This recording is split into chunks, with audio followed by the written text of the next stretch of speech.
This is every philosophy summed up in one sentence each.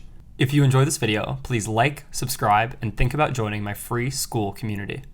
Hedonism. Life's purpose is to maximize pleasure and minimize pain. Epicureanism. The best life is one of moderate pleasure, friendship, and freedom from pain and anxiety.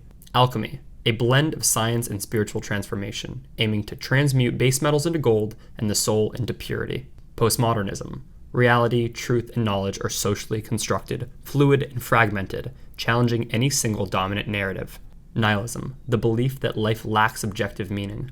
Taoism. The best way to live harmoniously is to follow the natural flow of the universe, or the Tao, by embracing simplicity and balance. Utilitarianism. Actions are morally right if they produce the greatest good for the greatest number of people. Stoicism.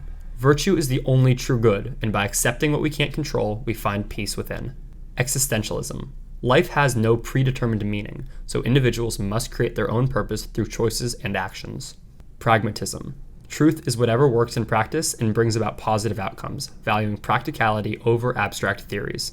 Transhumanism. Humanity should evolve beyond its biological limits using science and technology to improve the human condition. Dualism. Reality consists of two fundamental elements, typically mind and matter, which exist independently but interact. Mysticism. Truth and knowledge are ultimately understood through direct personal experience of the divine or ultimate reality. Libertarianism. The best society is one that maximizes individual freedom and minimizes state intervention. Pantheism. The universe and everything in it are divine, with God and nature seen as identical. So, we just went over all those philosophies, right?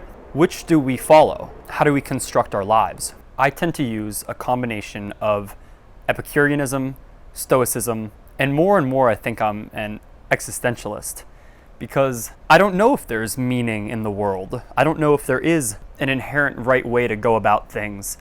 I don't know if God wants something specific out of me. It's in grappling with these questions and trying to come up with answers and trying to live a life that is meaningful. That's kind of like the game. That's the journey. I think that kind of puts me in the existentialist category. I think the wisdom, justice, courage, and temperance of Stoicism, the four cardinal virtues, are right and a pretty good outline if you're looking for a few simple rules or values to choose. I think Nietzsche was right in saying that God is dead and we've killed him. We have so much science now. It's like God can only exist in these very small pockets of the most absurdly unanswerable questions.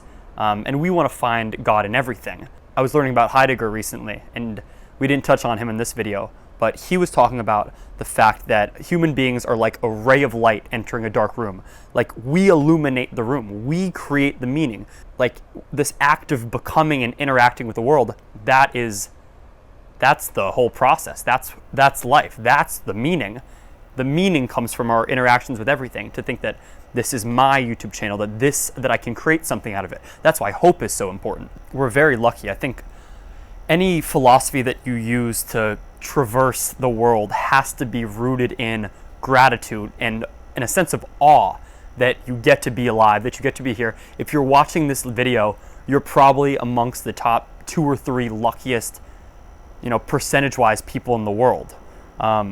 We get caught up in the echo chambers and the communities that we're in most of the time, whether if you're living in the US, you're among, the luckiest people in the whole world. And so you compare yourself to the other top 0.001% and you feel bad about yourself, but you don't see the bigger picture. You don't see that you're on a tiny rock floating through space that somehow has life. So I think any philosophy that you use has to be rooted in gratitude and awe and this curiosity to discover what this world you exist in is. I think Epicureanism is nice because it allows you kind of some wiggle room.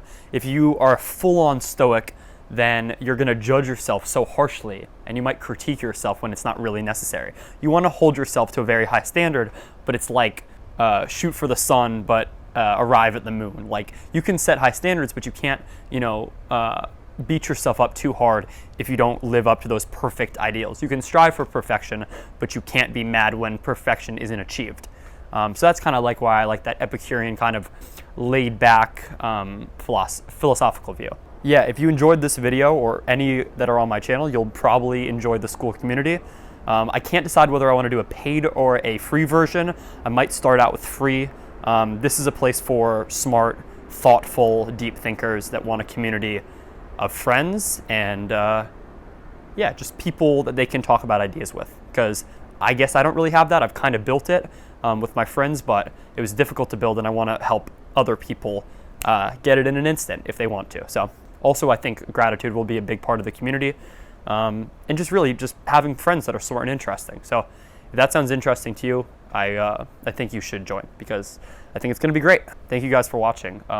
This has been an episode of Max Depth. Be well, and I'll see you next time.